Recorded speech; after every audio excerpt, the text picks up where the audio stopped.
you guys. So my name is Laura Thompson, and this is my real, well, it was my real job title, so preparing moonshots for contact with the real world. So to give you a bit of background on where I come from, so I actually started out my career as a tea entrepreneur. So I was one of the early founders of a company called Runa. And then I joined Google about 6 years ago, worked for a couple years in the London office, and then joined X just under 3 years ago. So I thought what would be most interesting for you guys today is to give you a little bit of an insider peek into kind of what Google X does, and also I think more importantly, how we work. So how we think about innovation and sort of what our process is like. So I thought I would start with a video of how we define a moonshot.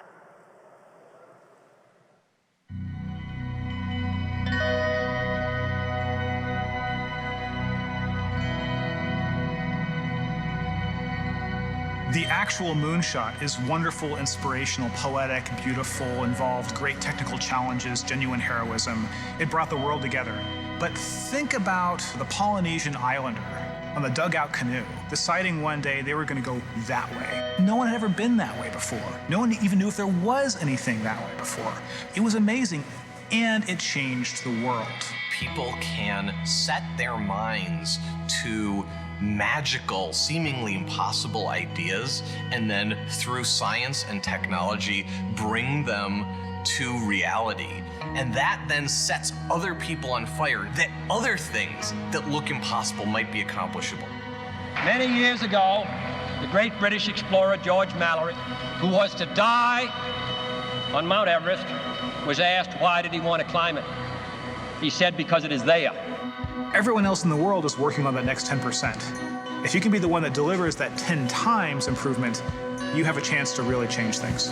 If you want cars to run at 50 miles per gallon, fine, you can retool your car a little bit. But if I tell you it has to run on a gallon of gas for 500 miles, you have to start over. You need a lot of courage in this work, and you need a lot of persistence. Even if you don't really 100% believe it's possible, like you might think this might be possible, have the courage to try. That's how the greatest things have happened.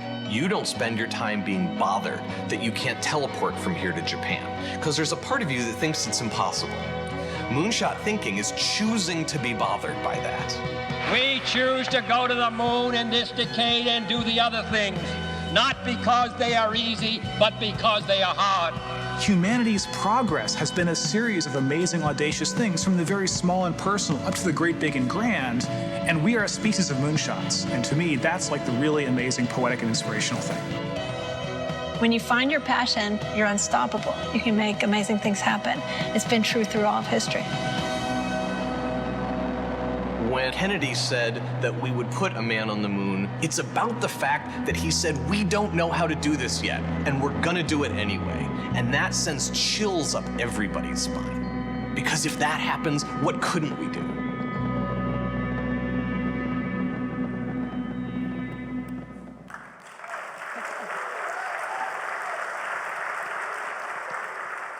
So X is really a team of sort of inventors and entrepreneurs and makers who, and our goal is to make the world a radically better place by inventing and launching these moonshot technologies.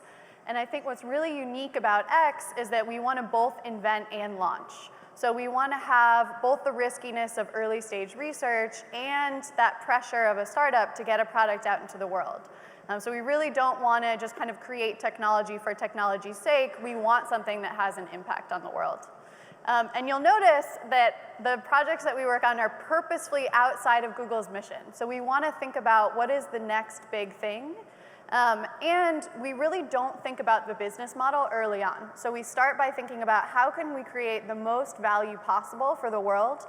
And we kind of assume that if we do that, that enough money will flow back to us to make it worthwhile. And if you think about it, really that's how Google started as well, in that search existed before AdWords. So this is a quick definition of how we think about moonshots. We define them using 3 circles. So we start with a huge problem, something that affects millions or usually billions of people. We come up with a radical solution, usually something that sounds like science fiction today. And then the key for us is there has to be a breakthrough technology. So this is something that makes us think that actually that radical solution is just about possible in the next 5 to 10 years. So the best example of this is the self-driving car. So this is one of our original Lexus vehicles. This project started in 2010, and Sebastian Thrun, who is the person who started it, lost his best friend in a car accident when he was 18. And he really said from that day he was going to dedicate his life to ending the millions of people who die and become injured in car accidents.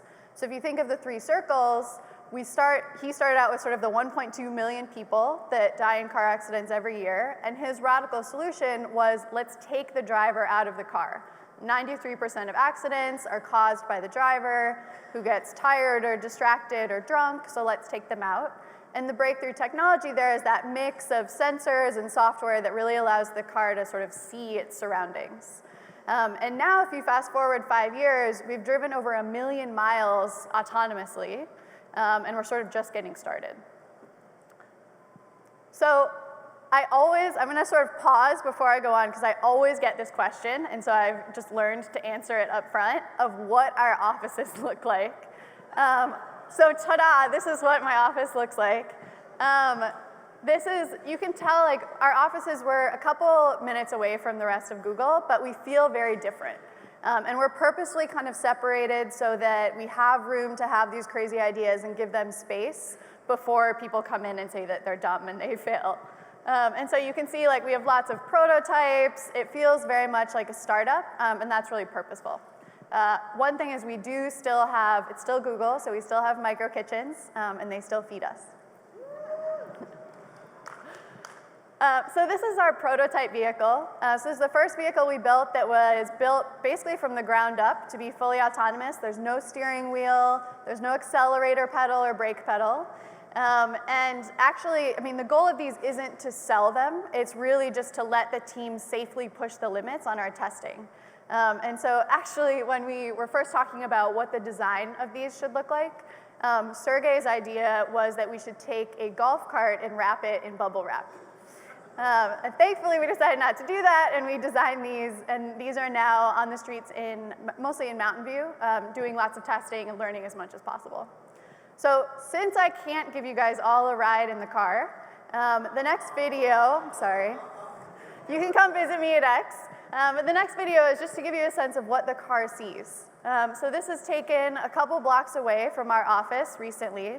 We're in the process of teaching the cars how to drive on surface streets, which is much harder than driving on highways. And you can see the car is differentiating between pedestrians, cyclists, and other vehicles.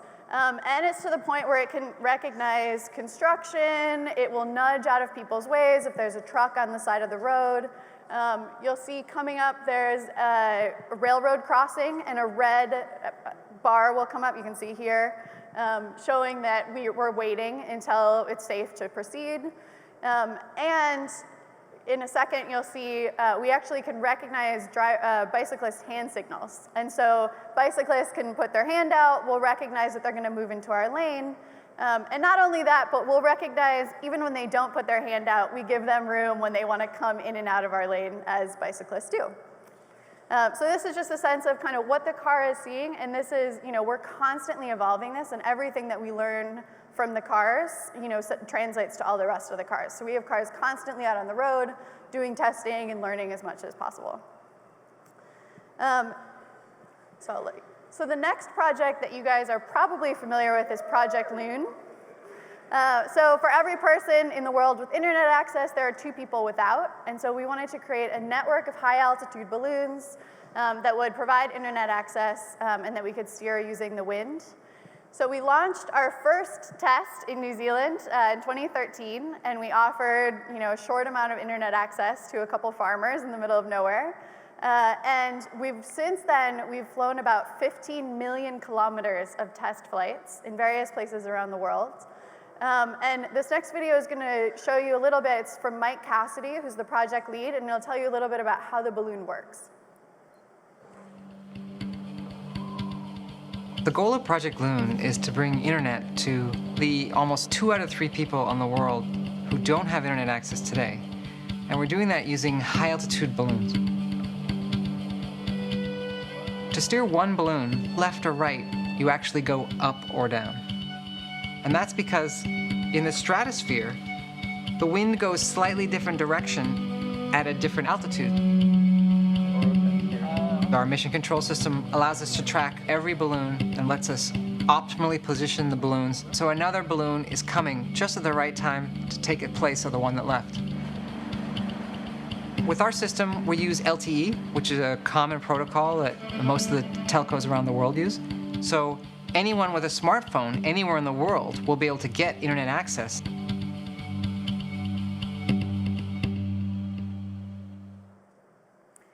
So this, not to be biased, but this is one of my favorite flying projects at X, is Makani. So it's an energy startup that we bought in 2013.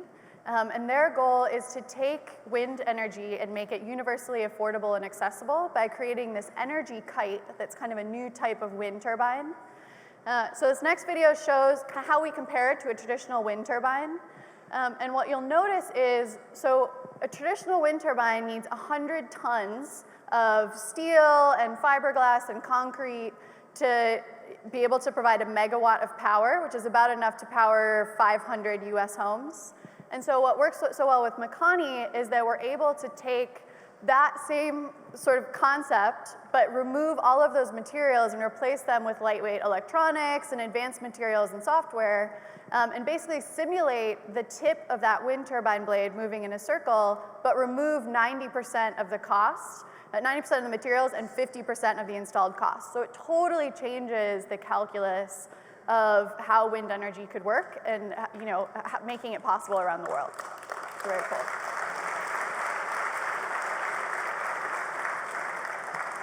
So if you guys can cue the video. It's just an illustration, but just to give you a sense of, you can see, you know, we're basically making the same path as a wind turbine, but we're saving all of, you know, you don't need a tower to hold up the tip of the blade. You can just have the tip of the blade go in a circle, which is how most of the energy is generated anyway. So this is kind of the additional benefit, is right now only 15% of the land in the world has the right set of conditions, wind, et cetera, to profitably operate a wind turbine. And because Makani is able to catch stronger winds at higher altitudes, we can greatly expand that. So suddenly the map kind of goes from something like this to something like this, where we could have these all over, and this could really expand quickly. So this is one of my favorite projects, to do something totally different. This photo is actually not my finger, although my finger was in the New York Times, which my mom was very proud of. Smart contact lens. So if you think about it now, 1 in 19 people have diabetes, and it's a terrible disease to manage. You're pricking your finger, gathering blood. It's painful, it's expensive, and you get really terrible data out of it. You get really spotty data.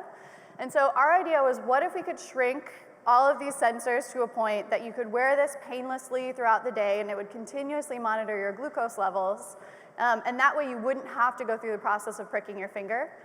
So this is a very, very early stage prototype, but we've partnered with Novartis, and they're gonna help us take it through the FDA and bring it to market. So very excited, keep an eye out for this one.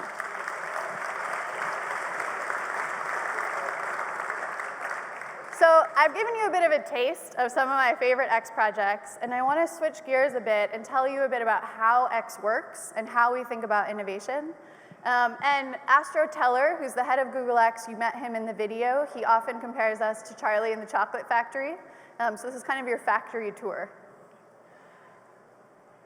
So for any organization, obviously people are at its heart. I think for an organization like X that's very startup-like, it's even more important. And we tend to hire 2 types of people. So we either have inventors, usually academics who are at the top of their field, or entrepreneurs, people who are used to creating something out of nothing. And in the past, our folks have been referred to as Peter or Petra, Pans with PhDs, and that these are folks who are incredibly knowledgeable, but who have this kind of healthy disregard for the impossible and kind of think anything can happen. So some of what we work on is literally rocket science, but the process of how we work really isn't. And one of the main things I think that makes us successful and that's critical to our work is being able to create these really early, very rough, and often kind of ugly prototypes. So this is a great example. This is one of the first prototypes of Loon, of the box of hardware that goes underneath the balloon. And you'll notice that the engineers, kind of as a joke, put a sign on it saying that it was a harmless science experiment. They would offer a reward to you if it was found. You could call Paul, who is one of the engineers on the team, and they have his cell phone number, and you'll notice the big dollar signs next to the reward. So this is like kind of a joke at the time, and it turned out actually though that it was very useful in that in one of our first test flights, we were doing test flights in California, we almost immediately lost all communication with this balloon. And so how we ended up tracking it down was, this is actually a screenshot of a local TV news broadcast, which was reporting an ongoing story about a local UFO sighting, which you may recognize. And so the team was following these UFO sightings on local news stations across California, and eventually the balloon came down in a tree, and someone called Paul, and we, of course, gave him his reward. But I love to tell this story partly just because it's one of my favorites, but also because I think it really highlights that a lot of what we do that makes X work isn't expensive, it's not the cutting edge technology, it's kind of this willingness to get your hands dirty and the courage to make these just really often somewhat ugly and very rough early stage attempts at something that no one's ever done before. So another great example of this is Project Wing. So Project Wing is our drone delivery project, and when I started at X, the team was really excited in that they were going to deliver defibrillators to heart attack victims. So they had done the math, and they realized that they could get a defibrillator to someone 90 seconds after they called 911, which is long before the ambulance would arrive. And they were really excited that this was a chance to save lives and that this would really kind of change the game. So they had made some progress on the technology, but they were missing a key piece, which was they had never spoken to anyone who could tell them whether this would actually be useful or not. So we set up a bunch of talks. We reached out to doctors and EMTs and heart attack victims. And long story short, we basically quickly realized that this was a terrible idea. Like, not just a bad idea, but like a really terrible idea. And the problem was that most people who have heart attacks are alone. And even if you have someone with you to help out, defibrillators are not meant to be used by untrained folks, and they're almost impossible to use. And so as part of our research, we actually brought in dummies into the office. And we had people on the team listen to 911 calls and try to use the defibrillators based on the instructions people had been given. And I don't know how much anatomy you guys have, but you might notice that that's not where the defibrillator should go. So we learned really quickly this was a terrible idea. And what we ended up doing was we kind of divided our work in half. We realized we were solving the wrong problem. And so part of the team said, well, why don't we just see if we can prevent heart attacks in the first place? And so they had this sort of science fiction idea of let's look at nanoparticles for early disease diagnosis. So they're going ahead with that project. And then the team that was working on the drones is now looking at lots of other options. So everything from food to small parcels to sort of delivering medicines and supplies over flooded areas. But it takes a lot of courage to, they had spent all of this time, they'd made progress, and I think it's an incredible X moment that this wasn't a failure moment. It was a moment where everyone kind of applauded them and we agreed to go on and try the next thing. So X is obviously not the only group doing moonshot technologies. So a couple of years ago, we set up a really small meeting of other folks that we knew, like Elon Musk and SpaceX, who were doing these moonshot projects. And we got such an enthusiastic response that we ended up uploading videos of all the moonshot proposals online, and now there's a thriving community. You can check it out at solveforx.com. And people have uploaded their own moonshot proposals. You can rate other people's ideas, offer comments, share them. One of my favorites from here is Modern Meadows. Have you guys heard of this? So it's a startup. It's based out of Brooklyn, and their idea is let's provide sustainable meat by growing it in a Petri dish. So they did their first taste test of a Petri dish grown hamburger about a year ago. Supposedly it was delicious, I don't know. But I'd encourage you to check it out. It's very cool, and I always look on there just for new ideas. There's tons of stuff that's constantly being added. So I want to end, I know I've talked a lot about sort of the ethos of Google X, and so I want to end on something very tactical. So we find that in the kind of work we do, even with the creative environment that we have, it's really hard to overcome human nature's desire to immediately say no to new ideas. And so this is something that we use. It's an improv technique, and we use it in our meetings, where the first 2/3 of the meeting, you have to say yes and. So no matter how crazy an idea is, how much you think it's the dumbest thing you've ever heard, it doesn't matter. You have to say yes and build on the idea. And then in the last third of the meeting, everyone sort of breathes an enormous sigh of relief and raises all of their comments and questions and reasons why it won't work. So I'd encourage you to try it in a meeting. I think you'll be enormously surprised at how difficult it is, and you'll probably have to nominate a policeman to make sure that people stick to it.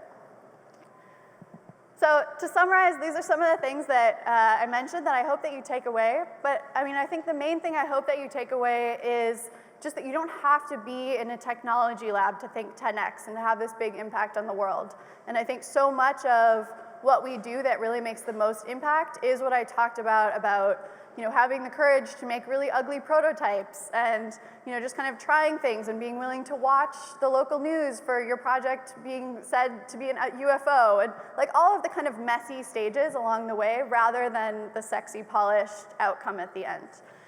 So my final challenge to you is asking you guys, since you contribute so much to Google, kind of what is your X? What is the big audacious goal that you want to achieve, whether it's in the next 5 to 10 years or it's over the course of your life? So thank you guys for all of your amazing contributions to Google, and I'm happy to take a couple questions.